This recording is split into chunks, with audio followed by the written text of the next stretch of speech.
नमस्कार बच्चों, आइए हम अपने पाठ 8 पद के अंतर्गत अंतिम दोहे की ओर बढ़ते हैं। अंतिम दोहा जो है वो रसखान जी का है।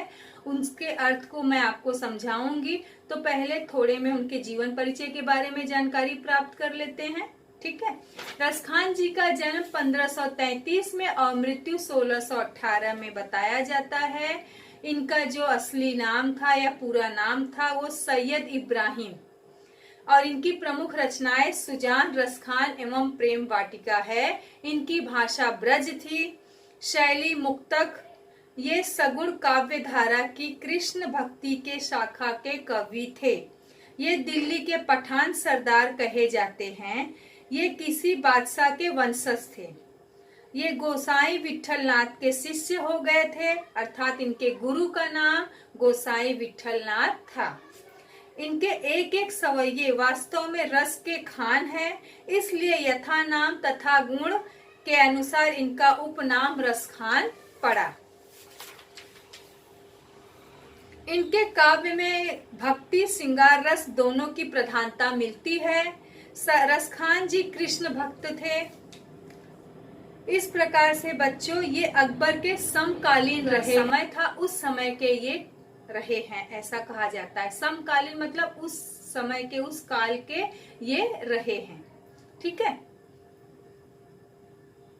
माना जाता है, यहाँ पर देखिए कि इनकी मृत्यु 1628 में हुई। मैंने जैसा कि अभी 1618 बताया, तो कोई ठोस प्रमाणिकता इनके जन्म और मृत्यु की नहीं बताई जाती है। जन्म 1533 से 1558 के बीच बताया जाता है।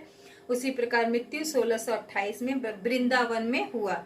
यह भी बताया जाता है कि रसखान जी ने भागवत का अनुवाद फारसी और हिंदी में किया। इस प्रकार बच्चों इनके हम पद की ओर आ जाते हैं।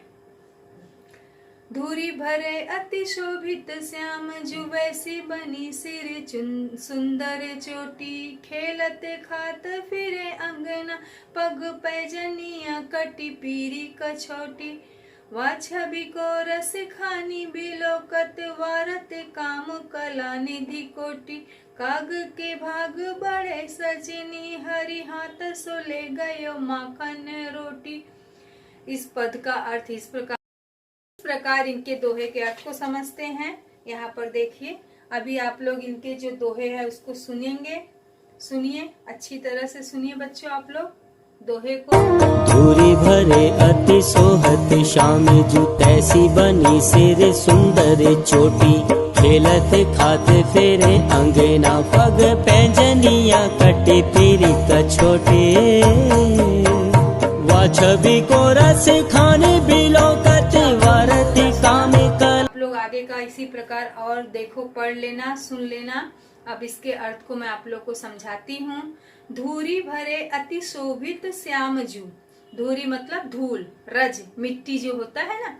भरे मतलब धूल से, मिट्टी से सने हुए श्याम और सुंदर लग रहे हैं। शोभित मतलब और सुंदर लग रहे हैं। और उनकी जो वैसी बनी सिर सुंदर चोटी, उसी प्रकार इनके सिर पर जो सुंदर चोटी बनी है वो भी बड़ी सुंदर लग रही है।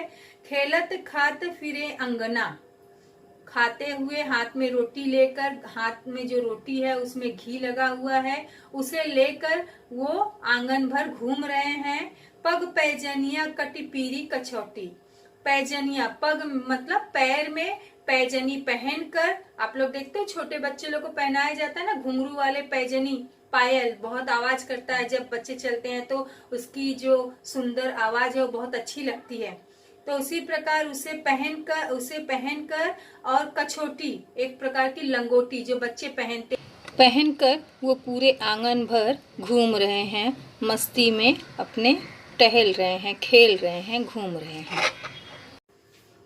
अगला जो पंक्ति है बच्चों वो इस प्रकार है। खेला वा छवि को रस खानी बिलोकत वारत काम कला निधि कोटि, कागज के भाग बड़े सजनी हरि हाथ सुले गयो माखन रोटी। यहाँ पर वो कहना चाह रहे हैं बच्चों कि ऐसी सुंदरता को, वह छवि मतलब ऐसी सुंदरता को, श्री कृष्ण के उस बाल सौंदर्य को देखकर रसखान देखते हैं, देखकर मुग्ध हो जाते हैं और कहते हैं कि ऐसे कृष्ण के इस सौंदर्य पर करोड़ों चंद्रमा न्यौछावर कर देना चाहिए, या मैं करता हूँ। कला निधि मतलब चंद्रमा, कोटि मतलब करोड़ों। तो इस प्रकार वो कृष्ण की बाल सुंदरता को देखकर उन पर करोड़ों चंद्रमा न्यौछावर कर देते हैं। रसखान जी का मानना है कि वह कौवा बड़ा ही भाग्यशाली है। काग के भाग बड़ा सजनी। काग मतलब कौवा के जो भाग्य है वो बहुत ही अच्छा है या बहुत ही भाग्यशाली है, जो भगवान कृष्ण के हरि के हाथों से, हरि मतलब यहाँ पर श्री कृष्ण जी, कृष्ण जी के हाथों से जो माखन रोटी, मक्खन लगी रोटी छीन कर ले गया। इस प्रकार बच्चों इस पद का अर्थ यहाँ पर मैंने स्पष्ट किया।